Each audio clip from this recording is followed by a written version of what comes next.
Kā mācību platformā skolo.lv izveidot interaktīvā satura H5P uzdevumu kolonnu?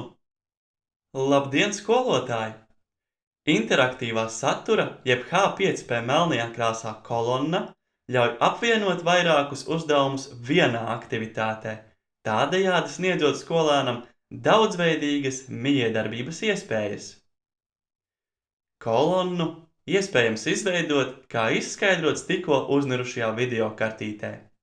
Vispirms kursā jāizvēlas pievienot aktivitāti vai resursu, tad interaktīvais saturs jeb H5P ikona melnajā krāsā. Sekojoši redaktorā jāatrod un jāizvēlas kolumna. Iestatījumā title jāieraksta kopējais aktivitātes nosaukums, kas arī tiks attēlots kursā.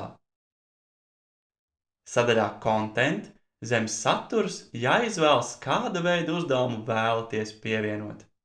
Tā, piemēram, pievienoja daudzizvēļu jautājumu jeb multiple choice.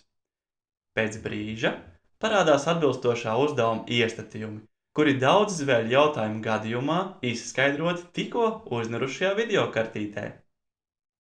Arī citiem interaktīvā satura uzdevumu veidiem ir savi pamācību video, kurus atradīsiet Skolu.lv YouTube video kanālā. Lai pievienotu vēl vienu uzdevumu, jāizvēlas Add saturs. Iespējams arī kopēt jau gatavu uzdevumu uz kolonnu. Kad vēlamā H5P aktivitāte ir atrasta un atvērta, tās navigācijas joslā jāizvēlas iestatījumi. Tad redaktorā jāizvēlas gaiši zilā poga kopija. Atgriežoties pie interaktīvā satura kolonnas, tukšajā sadaļā Content, ir iespējams izvēlēties un ir jāizvēlas Paste. Lūk, uzdevums ir nokopēts. Ja gadās izveidot lieku sadaļu Content, to ir iespējams izdzēst, izvēloties krustiņa ikonu labajā pusē un apstiprinot savu izvēli. Kad visi vēlamie uzdevumi ir pievienoti,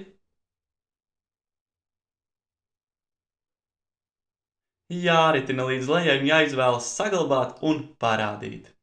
Un interaktīvā satura kolonna ir tapusi.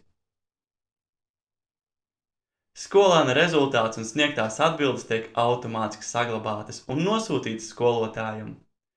Gan skolēns, gan skolotājs atbildes var redzēt kursa sadaļā Vērtējumi, kā tas izskaidrots tikko uznirušajā video kartītē.